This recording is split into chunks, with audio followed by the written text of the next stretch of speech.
Balai Begawe Yuniarti Ardillah, warga Sekip Jaya, Kecamatan Kemuning, Palembang, jadi korban kawanan begal bersenjata api di Jalan Basuki Rahmat, sehingga sepeda motor kesayangannya lengit dibawa pelaku.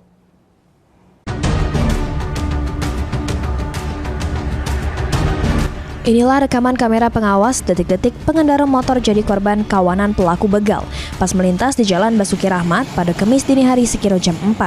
Akibat peristiwa tersebut, sikok unit sepeda motor Honda Scoopy punya korban Yuniarti Ardillah, warga Sekip Jaya, lengit dibawa pelaku. Dikatakan korban, peristiwa tersebut terjadi pas dirinya nak balik ke rumah dari Begawe. Setiba di TKP, dipepet pelaku, langsung nyuruh turun sambil ngacung ke senjata api. Kena takut, korban langsung turun. Tak cuma motor, dompet yang berisi duit tunai 500.000 sama STNK serta identitas diri pun juga dibawa pelaku. Ada dua pelaku begal itu nyerempet aku untuk mati ke stop kontak. Mati ke stop kontak langsung turun dia. Nyadar dia pistol.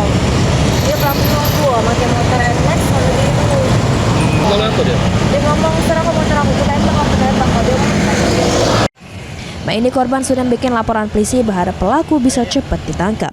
Heru Wahyudi, PAL TV.